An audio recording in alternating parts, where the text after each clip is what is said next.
नमस्कार, मैं हूं नीलू।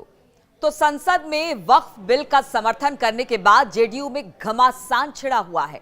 दो मुस्लिम नेताओं ने नीतीश का साथ छोड़कर पार्टी से इस्तीफा दे दिया। पेज का सुझाव इदारे शरिया ने जेपीसी को भी दिया था। बिहार के वजीर आला मोहतरम जनाब नीतीश कुमार साहब को भी दिया था। चंद्रबाबू नायडू को भी भेजा था और जेपीसी के मेंबरान को भी भेजा था। रात लोकसभा में बिल पेश हुआ और पूरी ताकत के साथ उस वक्त तक इदारे शरिया लड़ेगा अपने उलमा आवाम को लेकर जब तक के पुख्ता और मुस्तहकम औकाफ के अमलाक के तहफ़्फ़ुज़ की राह में निकल जाए। इसलिए मीटिंग बहुत जल्द बुलाई जाएगी। बिहार के मुख्यमंत्री नीतीश कुमार की पार्टी जनता दल यूनाइटेड में वक्फ संशोधन बिल 2025 को लेकर इस वक्त भारी बवाल मच गया है।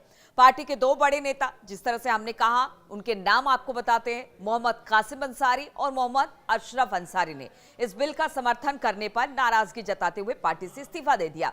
दोनों नेताओं ने नीतीश कुमार को चिट्ठी लिखकर अपनी नाराजगी जाहिर की है और कहा कि इस बिल ने मुस्लिम समुदाय का भरोसा तोड़ दिया है। नीतीश कुमार को बड़ा झटका लगा है। मोहम्मद कासिम अंसारी ने नीतीश को लिखे पत्र में कहा, क्या लिखा है वो हम आपको बता रहे हैं कि मैंने अपनी जिंदगी के कई साल इस पार्टी को दिए, लेकिन आज मुझे बहुत दुख हो रहा है कि हम मुसलमानों को भरोसा था कि आप सेकुलर विचारधारा के सच्चे झंडा बरदार हो, लेकिन आपने अपना भरोसा तोड़ दिया।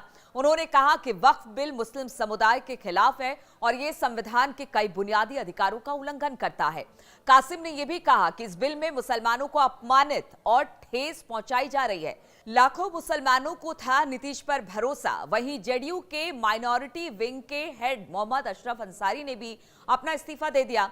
उन्होंने कहा कि लाखों मुसलमानों को नीतीश कुमार पर भरोसा था कि वो सेकुलर विचारधारा के साथ खड़े रहेंगे, लेकिन अब ये भरोसा टूट गया है। अशरफ ने पार्टी के नेता लल्लन सिंह के लोकसभा में दिए भाषण पर भी अपनी नाराजगी जताई। उन्होंने कहा कि जिस तरह से लल्लन सिंह ने बिल का समर्थन किया, उससे मुस्लिम समुदाय को गहरा सदमा पहुंचा है। अब देखिए, इसकी चौतरफा निंदा हो रही है। बिहार में चूंकि इलेक्शन है और इलेक्शन को लेकर अब माइनॉरिटीज जो है वो नीतीश पर भरोसा नहीं कर रही। उनकी पार्टी में भी अब कई मुस्लिम नेता नाराज हैं। ऐसे में अब नीतीश कुमार इस नाराजगी को कैसे दूर करेंगे और कैसे वो वक्फ को लेकर चुनाव में जाएंगे, क्या बात रखेंगे? क्योंकि नीतीश कुमार ने तो कह दिया है कि जो हमने कहा था, हम अब भी मुसलमानों के साथ हैं। हमने जो अमेंडमेंट वक्फ संशोधन बिल में किया उसको मान लिया एनडीए ने, लेकिन इस बात को कैसे पहुंचाएंगे जब उनकी पार्टी के जो मुस्लिम नेता है वो इस बात को नहीं मान रहे हैं।